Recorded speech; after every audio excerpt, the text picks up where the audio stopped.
foreign and domestic. Well, how many people get together at these outings? I'm not at liberty to say that. Okay, so the outings though pertain to military. These have kind of a military purpose, self-defense purpose. I mean, when you get into what we do everything from long-term food storage to meat canning classes to canning food, to tactical style training. Now, why is it important to say that the First Tennessee Rifles are the unorganized militia of Tennessee? What does that mean, and why is that important? Well, you get into the Dick Act of 1902. The Dick Act of 1902 broke the militia into three segments: your National Guard, your unorganized militia, and your military. Is that a federal law? That is a federal law, yes, sir. Okay, so we have in Tennessee, we have private groups and we have state organizations that also, you might say, dot the landscape. The Tennessee Code has a provision for the Tennessee Defense Force. It also has provision for the Tennessee's National Guard, and then I think also a state guard. And you would be the fourth, and the fourth, you might say, the fourth body of people.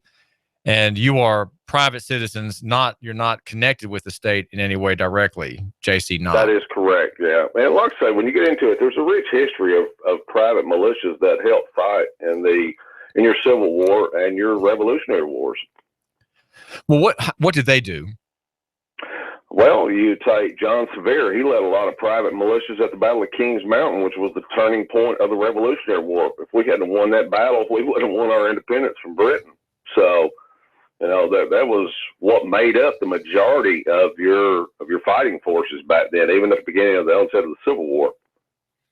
Are the members of the First Tennessee Rifles all former military men and women, J.C. Knott?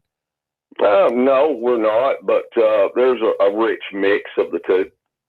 What, about half and half, would you say? Pretty close, yeah. Okay, so there's a meeting at least once a month, and sometimes as many get-togethers as 3 or 4 times a month. In the height of summer, we're doing a lot of training, a lot of different classes. And like I say, it doesn't all just pertain to tactical training. We have a lot of different classes. We offer defensive handgun training for women.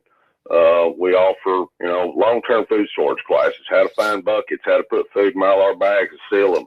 And that things such of that nature. So those are kind of prepper or preparation oriented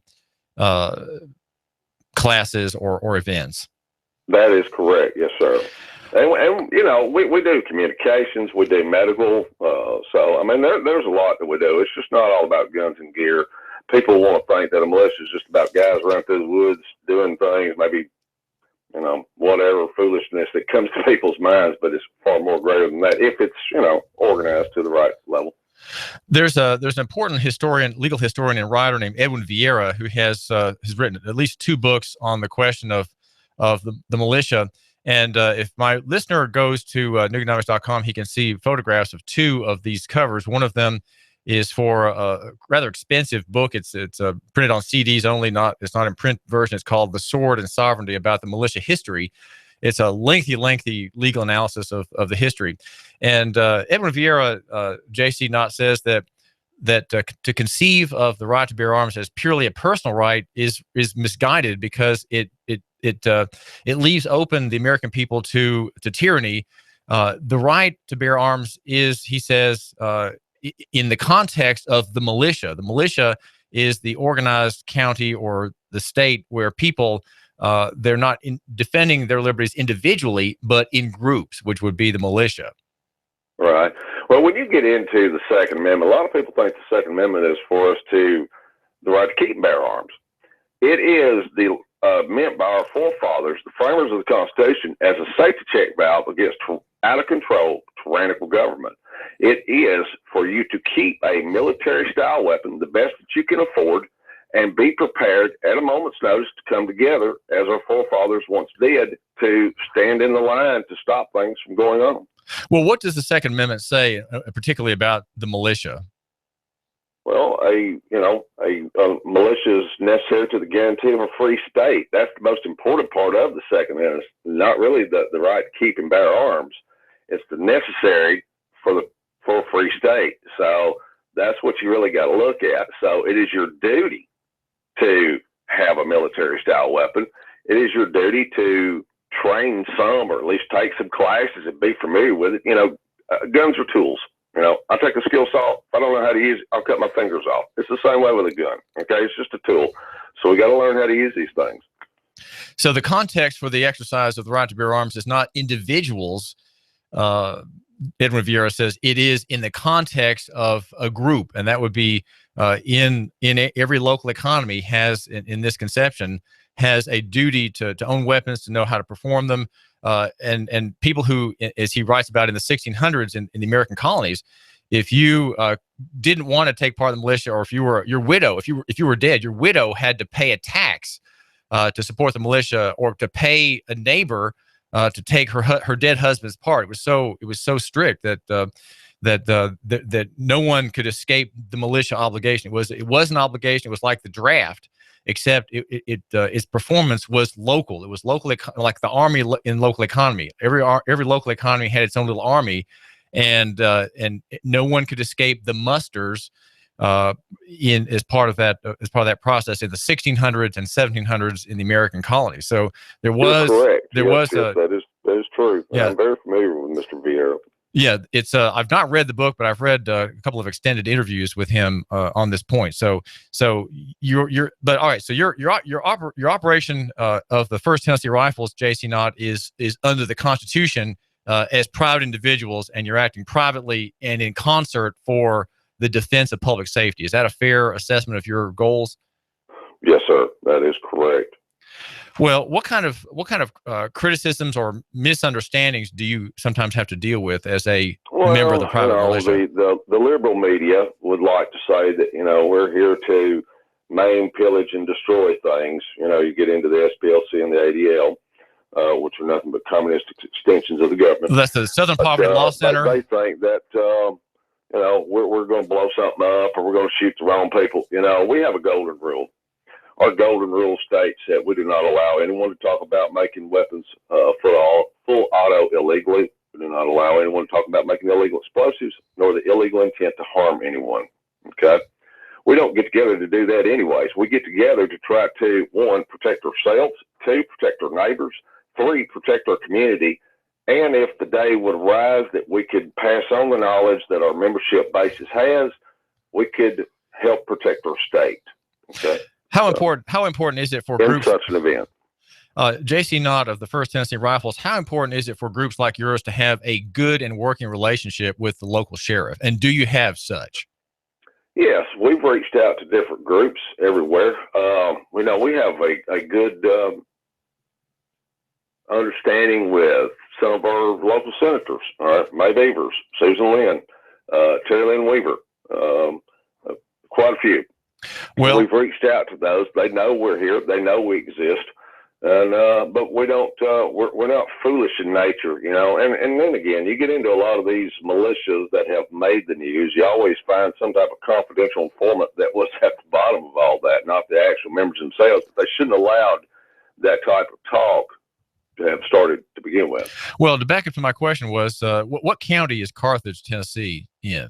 Smith County. Does the First Tennessee Rifles have a good working relationship with the Smith County Sheriff?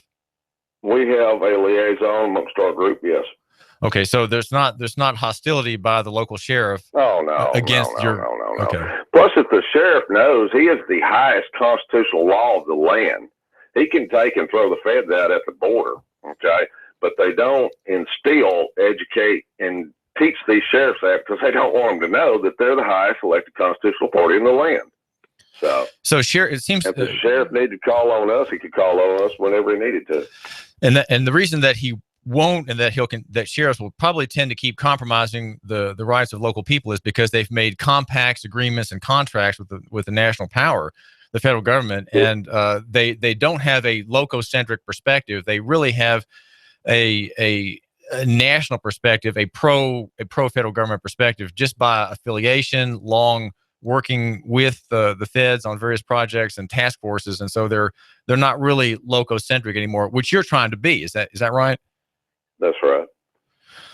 Okay, so what is my listener? How is my listener supposed to view his duty as a citizen of Tennessee, J.C. Knott? He's not a member of a militia. There's no group like that here in Hamilton County. How can he? What are some things he needs to do or to think about? Well, there's plenty of things that they can do. They can reach out and find some medical type training classes. There is plenty of communication type training classes, because if there's some catastrophic event, those are the first two things you're going to need. Okay. Outside of that, there is people out there willing to teach tactical training. We have had some of their training. They're listed on our websites. You have Max Velocity Tactical up in West Virginia. You have Mountain Gorilla. John Mosby is his pseudonym. He travels the country teaching groups. They have open enrollment classes. You have Sam Culper of Guerrilla America, who is teaching intelligence classes. And then there's different individuals all over the country teaching classes. So if one wanted to get trained, that's not a problem. What do you make of the situation, J.C. Knott, in Iowa? Is there danger there? Is this a militia action example? In Iowa, I'm sorry, Oregon. I'm familiar with what's going on in Burns, Oregon, but that's what I meant to say. Anything in Iowa, unless this is just breaking here lately. No, Burns, Oregon is what I meant to say. Go ahead. Burns, Oregon. Okay, Burns, Oregon. I agree with Amon Bundy and them trying to show the atrocities of what the Bureau of Land Management has been doing to Western ranchers. We think that is 100% wrong. I do not, however, condone them taking of a federal building. I don't think that was smart. Maybe that was the only thing that they thought they could come up with to get the immediate attention. I think it could have been garnered in some other way. However, I do not agree with what, any of us agree with what the U.S. government has prosecuted the Hammonds, basically double jeopardy, violation of the RICO Act, and sent them back to jail. So, I agree that there's a problem with these regulatory agencies like the BLM, EPA, FDA, and all these great little 3- and 4-letter agencies that are nothing but extensions of the government, And you is there some danger of agent provocateur, which would be some agent involved that has snuck into this group that would cause some violence? We received about 6 days ago, that there are 2 acting double agents within that so-called militia. So, and we all know how the powers that be like to do. You get one of them guys that's told to do something foolish, and a lot of good people get caught up in bad things. Tell my listener about the Posse Comitatus Act. What does it mean? What's implied in that law, the federal law? Well, Posse Comitatus was to stop the use of federal troops on American soil. Pretty simple. It was brought about after great atrocities of the Civil War against people in the South. And, of course, it's pretty much Posse Comitatus of 1878 is pretty much null and void these days. So that act it recognizes the authority of county governments, namely those headed by sheriffs. Right. So my listener should understand that the sheriff is his primary defender against lawless action by external and foreign governments, which would be any government correct. External to the county. Correct. And the listener should reach out to their sheriffs and try to help educate these sheriffs and make sure you have a good constitutional sheriff in your county. And what should that sheriff be doing or thinking to be constitutional? Well, one, that they know that they're the highest law or authority in the land, and that state's law does trump federal law, which the feds don't want you to understand that, and that he has the power to do what he needs to do when it comes to anybody, So, and that includes the feds. If they're acting in a malicious way, if they're doing the wrong thing, and you've got a good guy in there as a sheriff, he should throw them out and prosecute them, or he could even arrest them. And that would be under the Posse Comitatus Act, which is codified at 10 U.S. Code 375, and that is recognized as the power of the sheriff.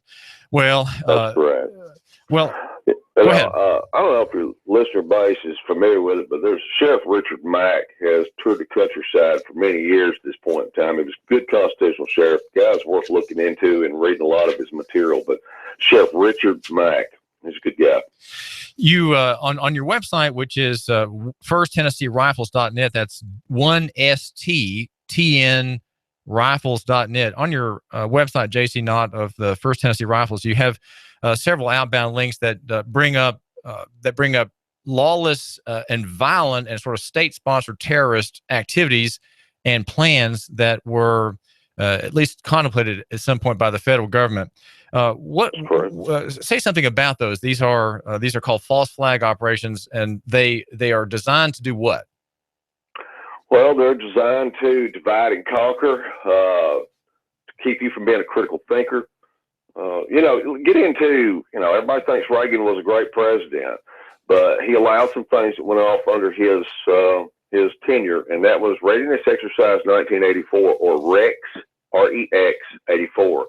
And when you broke that down and got into the sub-programs of that, you found Operation Garden Plot and Cable Splasher. And people need to look into those things. And that's the reason there's outbound links there to educate the public on those. That's just a very few, to name the least.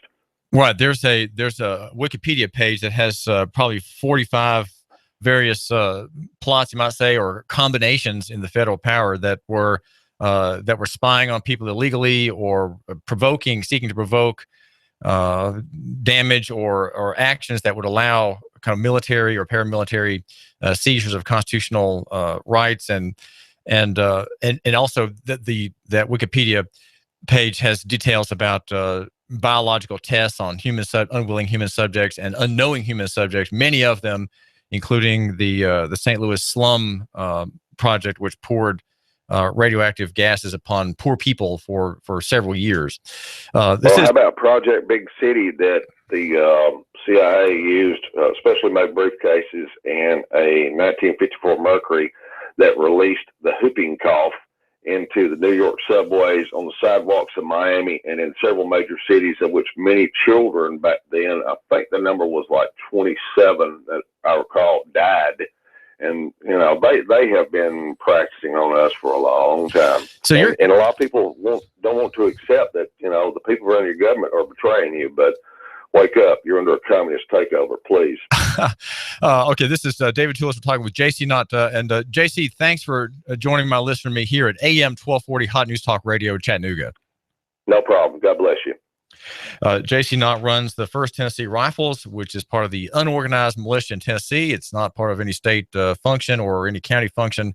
It operates a website, 1STTNRifles.net. That's firsttnrifles.net. And explaining what it does and making suggestions on reading, including a rather scary book. I have a copy of the cover of that volume at Nooganomics.com, and it talks about a kind of a post-apocalyptic survival manual in the event that government goes down and disorder arises across the land. It's a preparedness book, and there are very bleak thoughts, very great fears among members of Tennessee's unorganized militia. These are common people, some with military background, who are organizing, and they're practicing to help maintain public safety and order in the event of disaster or a state seizure by the good cold people. Star, expect some sunshine for your Monday. Afternoon highs only 40 to 43. Tonight, a few clouds, not as cold, lows 25 to 27. Continued dry, cool Tuesday, mid and upper 40s with another shot of cold weather returning Wednesday. Cold weather is here for a while, so let Dodge City Ski Shop keep you and your family toasty warm with long underwear, wool socks, and Columbia jackets. That's Dodge City Ski Shop, East Brainerd Road, Chattanooga. And I'm 1412 Chief Meteorologist Patrick Orr. On AM 1240, Hot News Talk Radio.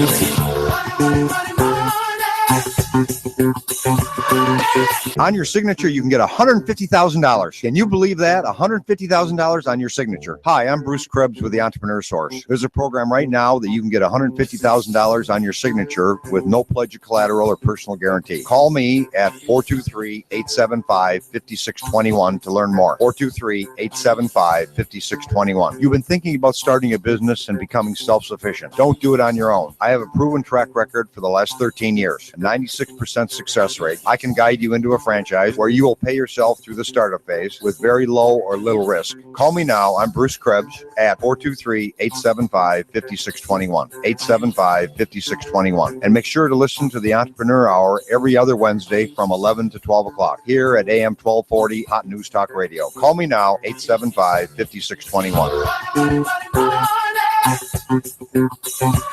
While politicians debate climate change and taking our guns, they leave America vulnerable to disaster. You need to act now to keep your family safe and prepared. Do you have an emergency plan? Do you have long-term storage food? Do you have the skills and mindset to survive a disaster? If not, what are you waiting for? Call P5 Preparedness right now, 423-602-2175. Do you honestly think the government is going to help you? If you do, you are wrong, dead wrong.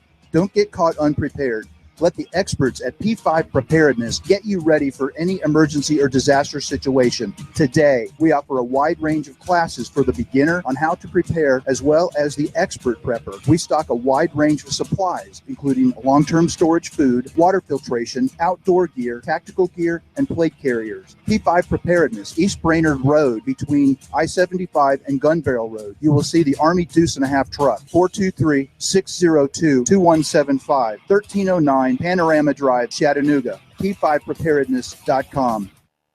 I'm blowing everything up. We're starting over. I'm doing a new show. I want guys who push it to the middle of the table and go over the top. Take a risk, fail miserably. I'm right, and I'm not wrong, and I'll never back down. Conflict works. Allow it. It's The Herd with Colin Cowherd. Right here and everywhere. Noon Eastern. You give us 12 minutes and 40 seconds, we'll give you Chattanooga and the world. News Talk 1240. You give us 12 minutes and 40 seconds, we'll give you Chattanooga and the world. News Talk 1240. AM 1240. After this very cold start, expect some sunshine for your Monday. Afternoon highs only 40 to 43. Tonight, a few clouds, not as cold, lows 25 to 27. Continued dry, cool Tuesday, mid and upper 40s with another shot of cold. Fox News Radio, I'm Pat O'Neill. His incomparable music career spanned 4 decades. David Bowie, after a year-and-a-half battle with cancer, has died at 69. Bowie just released his latest album, Black Star, on Friday, which was also his birthday. President Obama delivers his last State of the Union address tomorrow. White House spokesman Josh Earnest said the president's wish list for 2016 will be extensive. Some of that is business that we'd like to get done with Congress. The president has said that if he does not get congressional approval for closing the prison at Guantanamo Bay, Cuba, he may use his executive authority to do it himself. Fox Radio's John Decker. Lots of folks catching Powerball fever. On AM 12. Carolina woman giving into temptation. I am a deacon at the church and I'm gambling. The drawing is Wednesday night. Fox News. We report, you decide. You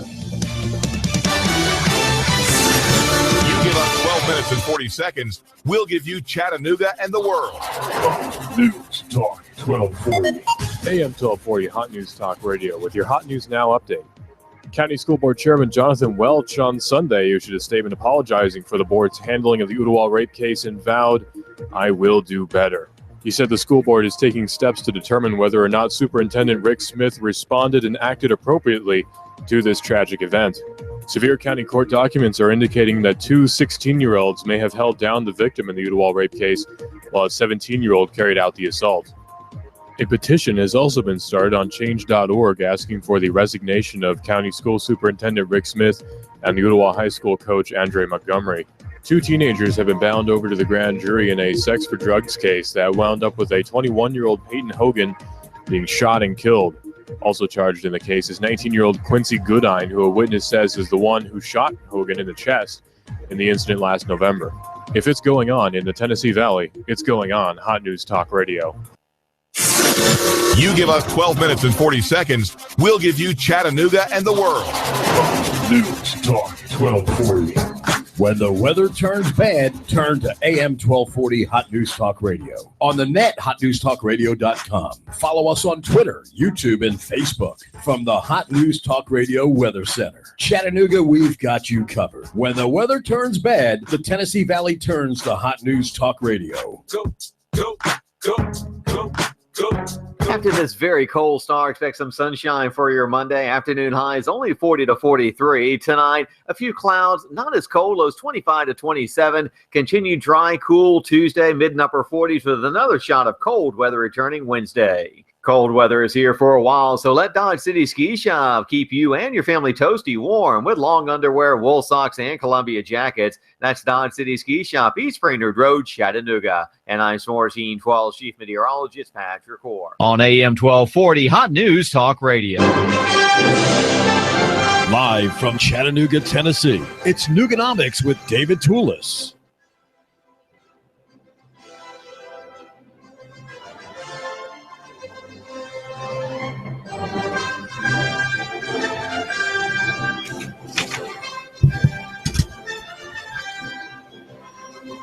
David Carroll at TV3 is telling us about Jonathan Welch, the chairman of the Hamilton County School Board. He's called the chair of the school board. I really prefer chairman and chairwoman, though I know since we are trying to neuter everything, we should be calling people chairs. And I guess that satisfies the interest of some to de-sex, to take the sex out of positions of public service like that. So you're no longer a chairman or a chairwoman, you're a chair, and you just have to be glad to furnish the modern state with its necessities, because that's what you have become. You've become a piece of the furniture to make the room of the state look pleasant and inviting, where anyone would want to sit down and have a pleasant chat with a friend. The statement from Welch goes on. It has a bit of poetic redundancy in the latter parts where he says, and we are doing so, and we are doing so. There's a certain repetitiveness that is an effort at good writing, I think, in this presentation that conveyed by David Carroll at WRCBTV.com, the television station's website. He says, I came up short on both on Wednesday night, telling about 2 points at which the meeting was cut short and a rather rough treatment of the public.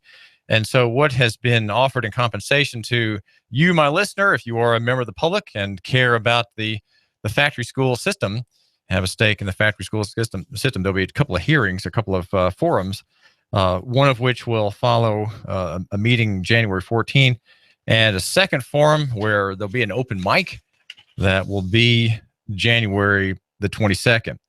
He says, it is our responsibility to make sure the district is fully cooperating with law enforcement investigators in Sevier County and with the Hamilton County Sheriff's Department, who are independently reviewing and evaluating all aspects of this case, and we are doing so. Of course, the case is being investigated by foreign jurisdictions, Sevier County and a prosecutor there. Here, all one can do is, as he says, review and kind of look over the shoulder of, but there's not direct authority. This began earlier in the week.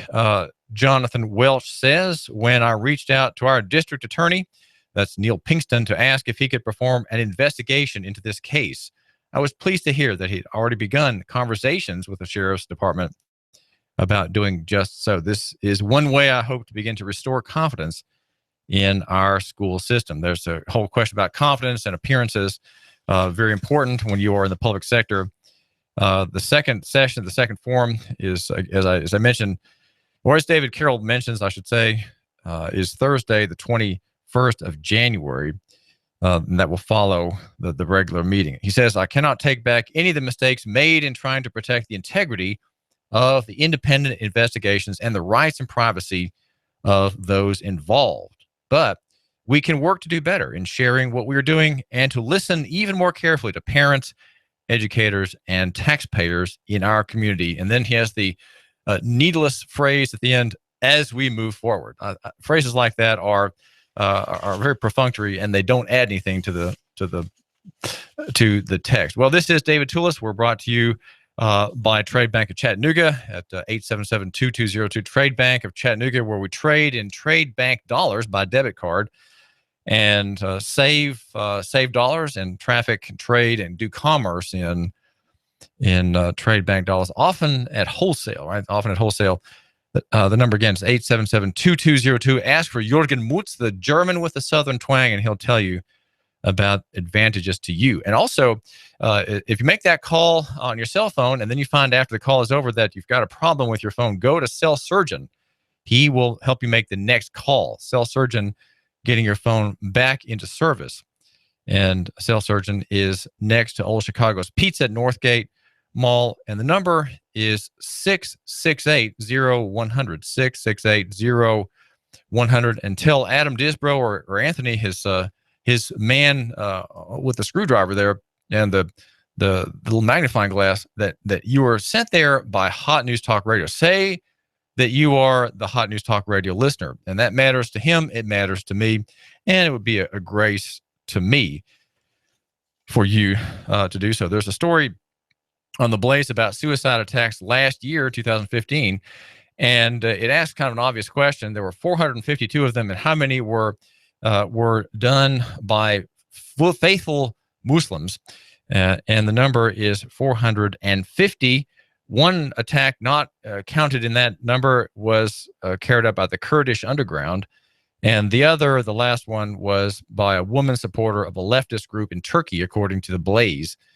And this is based on a report of the Times of Israel and the Israeli Institute for National Security Studies at Tel Aviv University. So almost all of these attacks are carried out by people who are followers of Muhammad. That being said, that doesn't mean that people such as Muhammad Ahmed al-Kandari are bad, that they are wicked, evil, and deserving of the treatment they are getting at the hands of the good people in Washington. There's a writer named Paul Craig Roberts, whose work I often encounter at LouRockwell.com, the number one libertarian, anti-war, anti-state, pro-market website. Okay, admittedly a very, very popular website around the world for the von Mises argument on the marketplace. And Paul Craig Roberts goes to great lengths, and I think his claim goes beyond his proofs in this case. But he says that the U.S. government is the most complete criminal organization in human history. That is a very exceeding statement. And I would say that perhaps the Marxists who ruled China might be worse, or even the Muslim war against India, which I think took 80 million people, 80 million lives back in the early days. That might be worse. But here, among the evidence he cites is that Fayez Mohammed Ahmed al-Kandari, released from Guantanamo Bay, was a terrorist, and that somehow letting him go means that we're putting a terrorist back in circulation. Well, that's not what happened. Okay, that these men down there may not be terrorists at all, and the reason they may not be, and the reason Colonel Barry Wingard, the U.S. military man who's his attorney, is that he was renditioned. He was a man who was bought by a warlord when President Bush gave warrant for the arrest of anybody who was involved in terrorism. And so Taliban, warlords, and others in Afghanistan and elsewhere sold their enemies to the Americans for bounty. And that's what happened in this case, according to Colonel Wingard. He says he was released after 14 years of torture by what Paul Craig Roberts snarlingly calls freedom and democracy in America. Wingard says that al-Kandari, there simply is no evidence other than he is a Muslim in Afghanistan at the wrong time, other than double and triple hearsay statements, something I've never seen as justification for incarceration. Much less, Colonel Wingard said, there was their cause for a litany of multi-year torture in an effort to force a confession to an alleged offense. So here, al-Kandari, again, the full name is Fayez Mohammed Ahmed al-Kandari, okay? Does that name inspire dread in you? Well, it might, because we know that Muslims often are murderous attackers and terrorists, but not necessarily every one of them, right? That's why we have to make a distinction between the political ideology and the religious system and actual Muslim people that we might know, right? You have to make that distinction.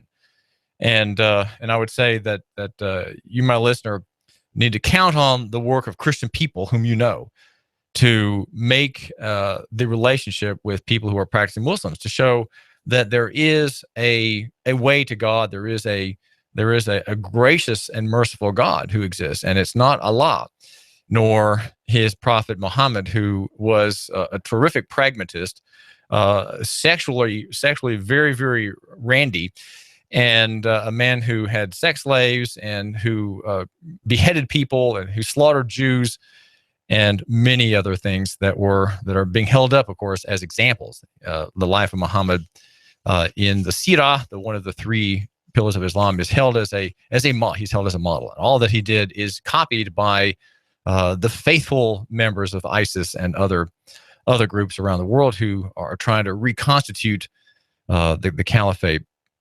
to glorify their deity. Now we are here at AM 1240 Hot News Talk Radio, and I do thank you for giving us just a couple of minutes of your time. And let's see, we're brought to you by Advantage Printing, where I get a good bit of my work done.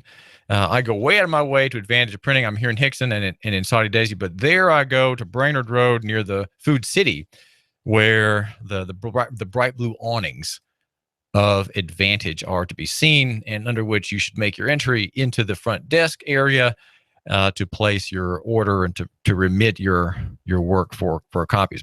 We're also brought to you by Bruce Krebs, who runs Entrepreneur Source, and he will get you into a franchise that's suitable to your background, your interests, your capital availability, and he will help you to get, if you're able, he will get you $150,000 on your signature alone from an SBA guaranteed loan for your franchise business. That's what Bruce Krebs can help you to do. Capitalize your business.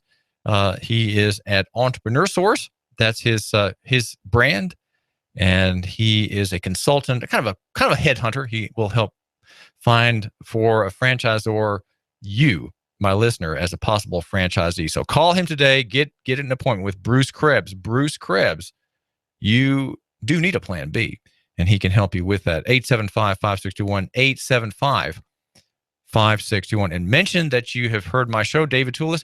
And if you can't remember my name, just say you've heard Bruce on Hot News Talk Radio. Bruce has a great entrepreneur hour every other week here just after my show. So I do appreciate your tuning in to the show. We are used to be called Nooganomics, but now I guess it's just the David Tulis Show.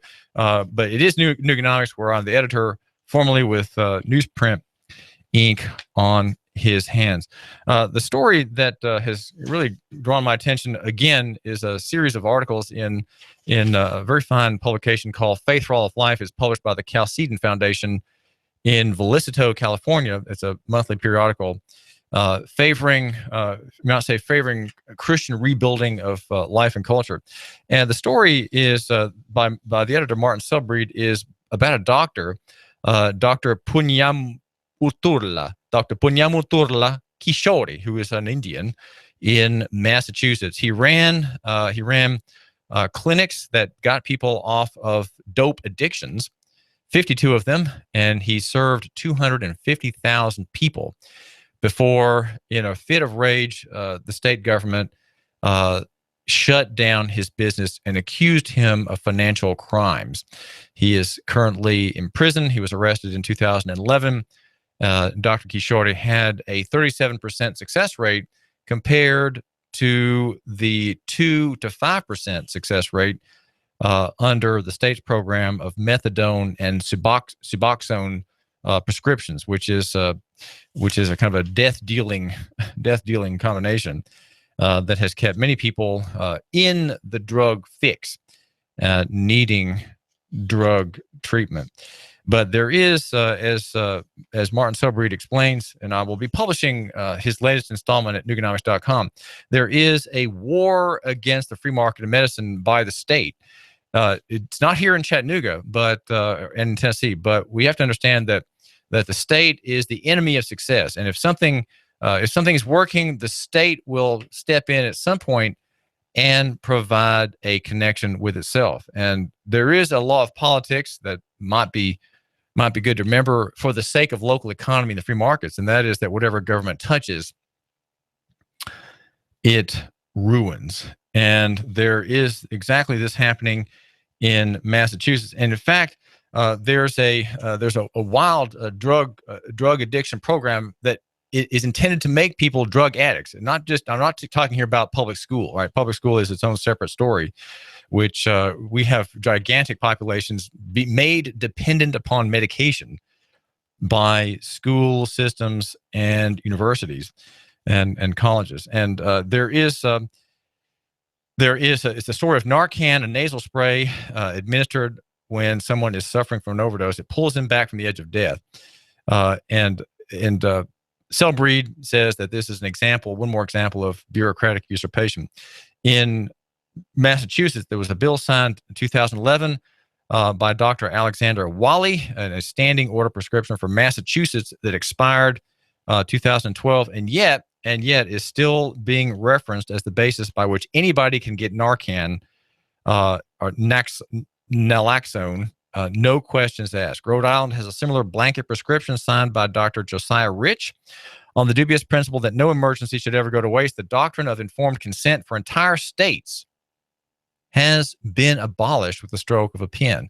The situation state by state is fairly grim. A map published in July shows the nearly complete gutting of medical sanity in the name of deceptive new concepts such as harm reduction that he has discussed in his series.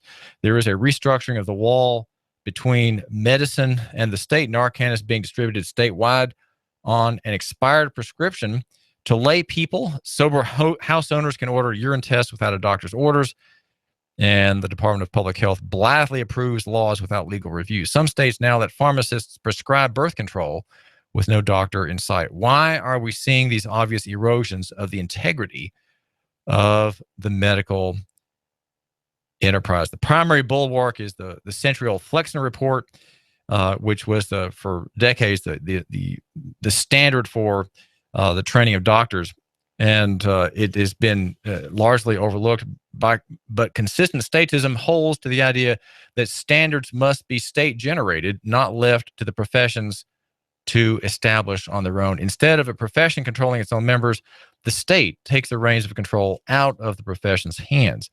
He says the dropping death rates the state was enjoying under Dr. Kishore's tenure would have to be reversed to then show a crisis that could spiral out of control and improve the pharmaceutical bottom lines. That is what's happened in the state. The pharmaceutical industry has essentially seized the state some time back and has not approved of this Christian man's valiant efforts with a kind of a local economy theory of addiction reduction in the state of Massachusetts. But he is going to be freed at some point.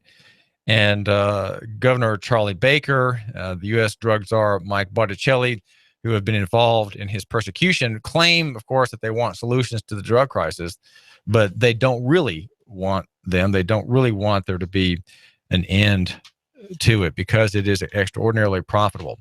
Maybe Tennessee, maybe people in Tennessee could invite Dr. Kishore here and start over. The Massachusetts model does work. There are several studies that show that it far outperforms the methadone and Suboxone death sentence that is the treatment program of state governments around the country, with a 2 to 5% success rate.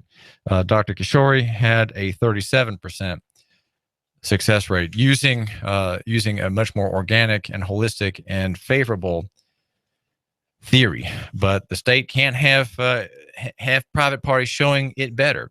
And I dare say we are here in Tennessee in a bad situation. And so the solution that we offer at Nooganomics.com and at AM 1240 Hot News Talk Radio is local economy in the free market. What that means is that we need to start finding solutions to our society's problems, our culture's problems, our city's problems, not from experts far away with government-funded think tanks, government-funded organizations, nonprofit organizations, which are, you might say, on the dole. We need to have human and personal and human scale solutions, which are much more likely to work than state solutions that are that are somehow sidelined or sidetracked by various players in one industry or another.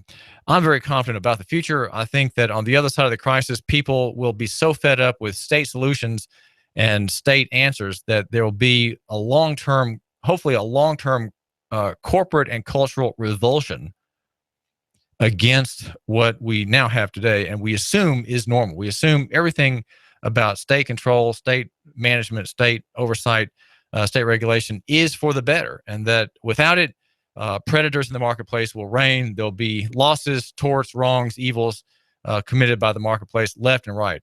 Well, I think those things can happen. Indeed, in the marketplace, there are always people who are greedy.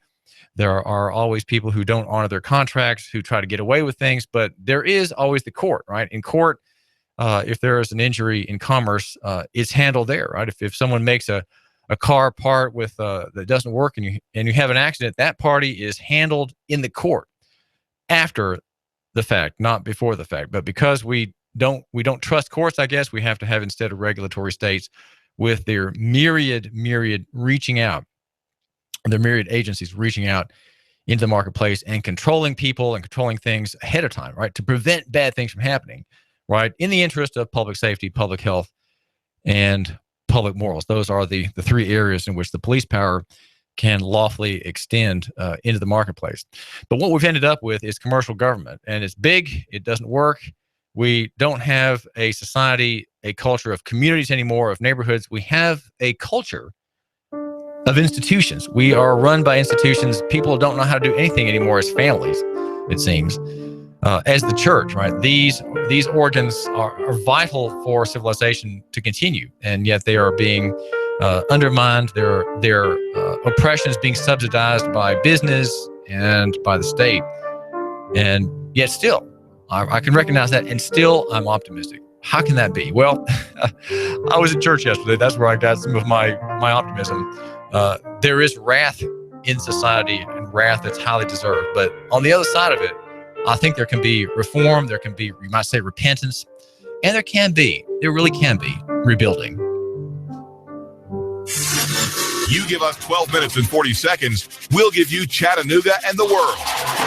News Talk 1240. From all of us here at Hot News Talk Radio, thank you for patronizing our sponsors. It's important that you support people that support and advertise with Hot News Talk Radio, so we can continue to deliver the outstanding programs that you desire. And if you'd like to advertise on Hot News Talk Radio, you can email us at hotnewstalkradio@gmail.com. That's hotnewstalkradio@gmail.com. Or call 423-458-5563. That's 458-5563. You give us 12 minutes and 40 seconds, we'll give you Chattanooga and the world. News Talk 1240. After this very cold start, expect some sunshine for your Monday. Afternoon highs only 40 to 43. Tonight, a few clouds, not as cold, lows 25 to 27. Continue dry, cool Tuesday, mid and upper 40s with another shot of cold weather return.